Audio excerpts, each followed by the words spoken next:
Oi pessoal, eu vou passar para vocês agora uma breve introdução sobre projeção estereográfica.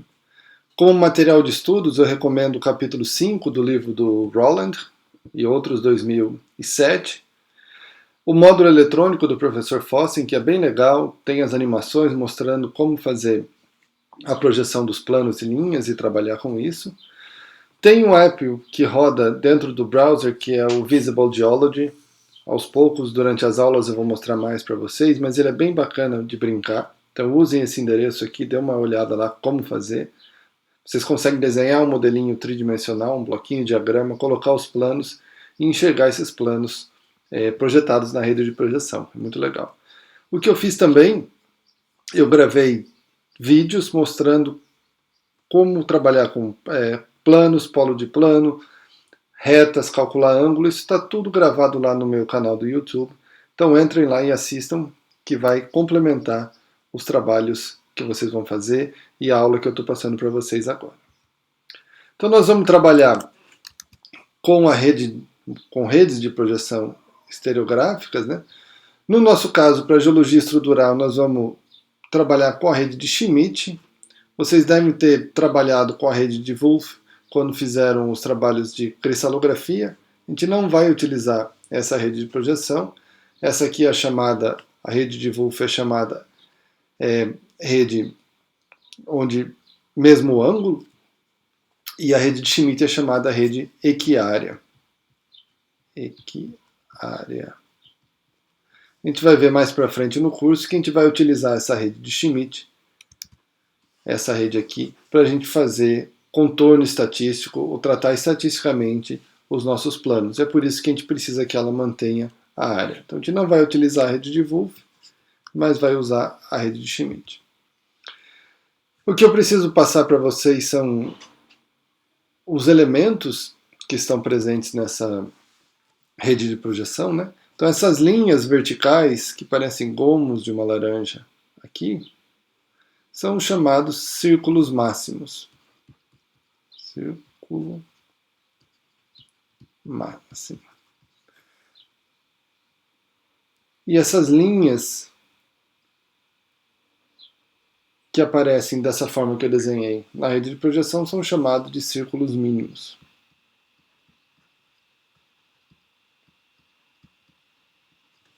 Aqui tem uma outra ilustração, né? Círculos máximos.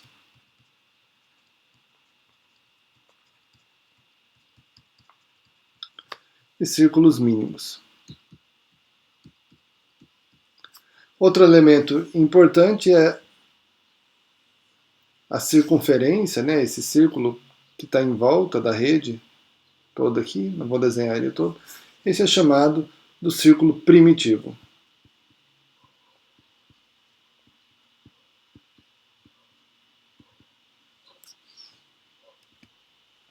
Então, como essas redes são construídas ou qual é o fundamento por trás dela?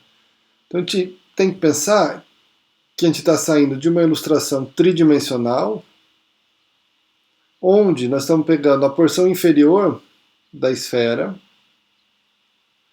Então, aqui ela está representada de forma tridimensional. E a partir desse ponto zênite, como se estivesse olhando a partir daqui, nós vamos representar o nosso plano. Aqui está representado por esse planozinho verde escuro, né? Então, olhando a partir desse ponto zênite, nós vamos representar a projeção desse plano no fundo de uma esfera. Então, assistam aos vídeos que eu gravei, tem um deles bem do comecinho, onde eu uso uma vasilha que representa a porção inferior dessa esfera e mostro como funciona essa projeção de plano. Então, a gente sai dessa construção tridimensional, onde, olhando a partir do zênite, a gente enxerga o desenho, a projeção do plano no fundo dessa esfera inferior. E a ideia é colocar um papelzinho, imaginar colocar um papelzinho transparente aqui em cima, onde vai aparecer o desenho do fundo da esfera projetado aqui em cima, que é o que a gente vai normalmente trabalhar ou enxergar nessas projeções.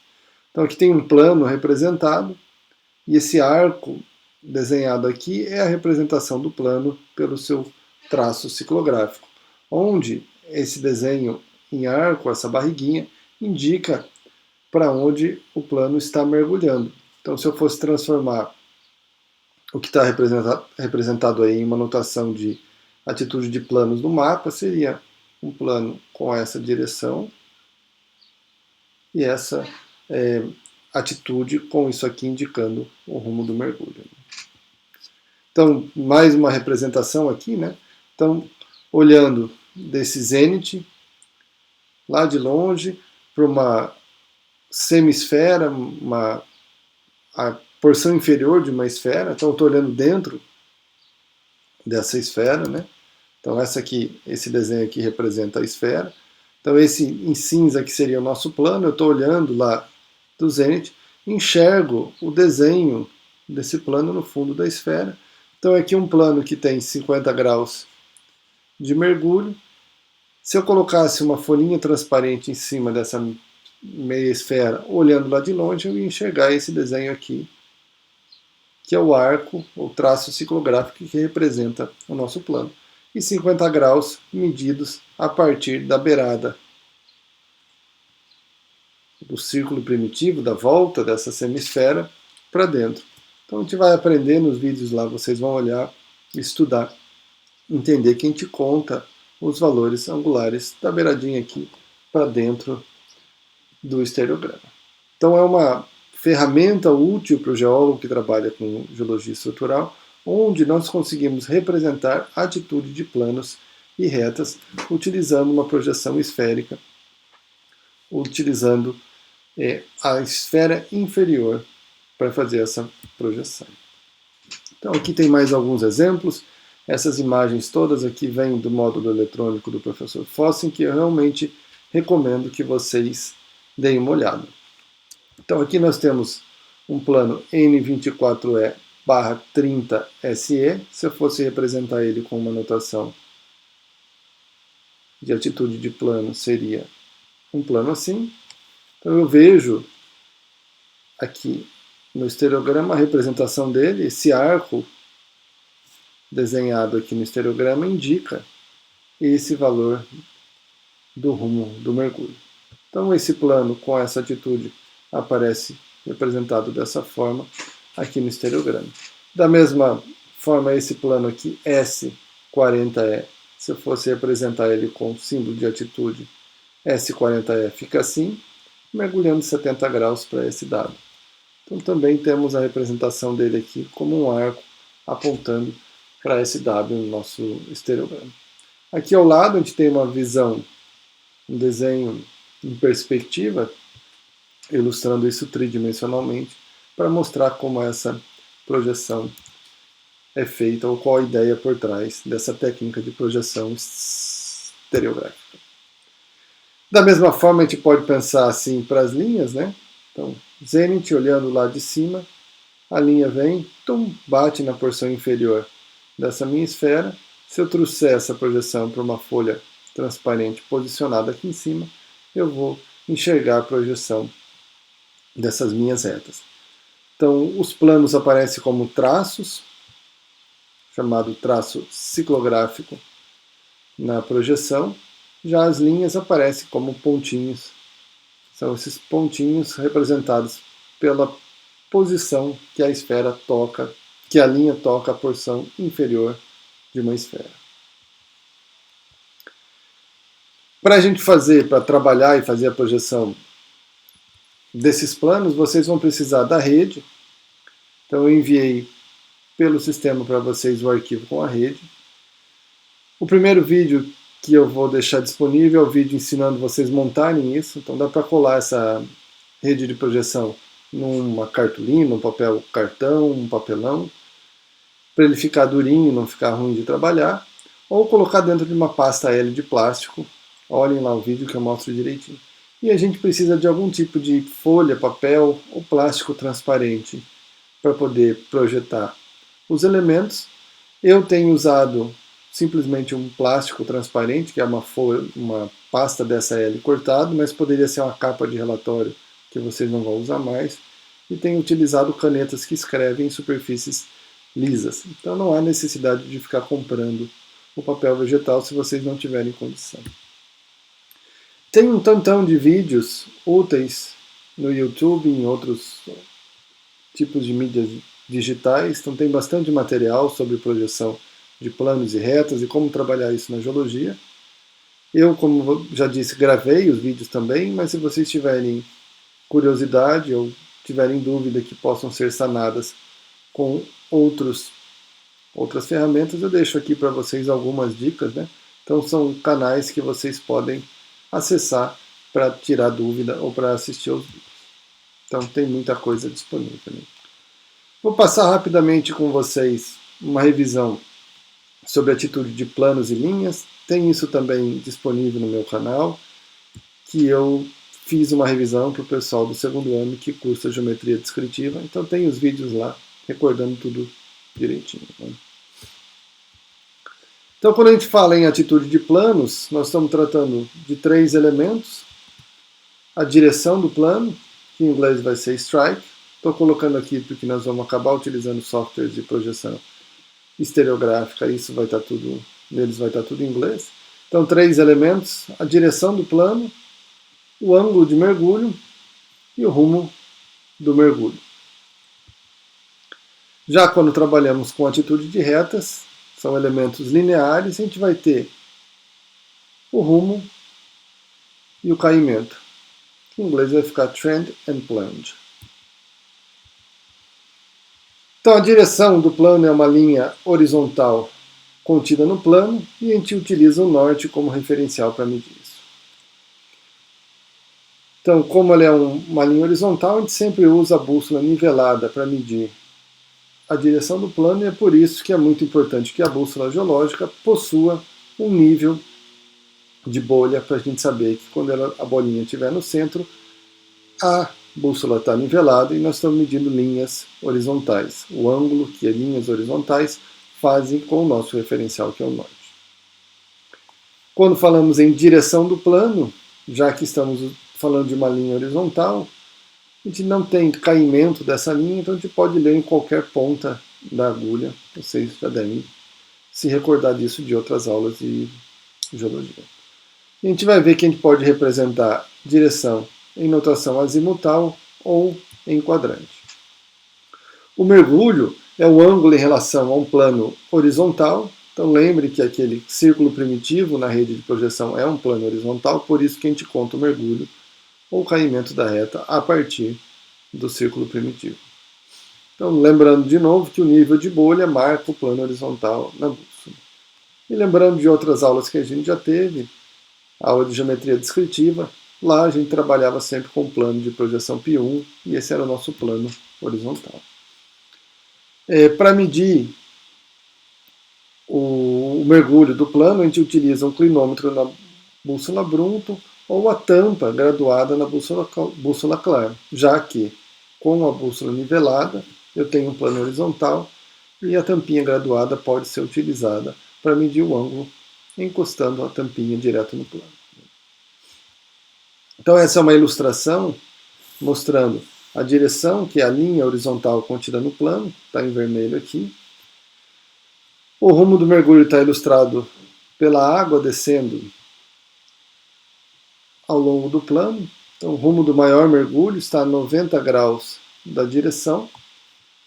Se a gente colocar a nossa anotaçãozinha de plano aqui, ia ficar dessa maneira. Então sempre lembrando que o rumo do mergulho ou o maior mergulho do plano é medido ao longo de uma linha que faz 90 graus com a direção do plano. Então o rumo do mergulho é o rumo ao longo do qual os valores de cota diminuem mais rapidamente, ou é a linha que representa o mergulho real do plano. Então, angle of dip, ângulo de mergulho, esse aqui é o mergulho real, porque esse corte está a 90 graus da direção do plano.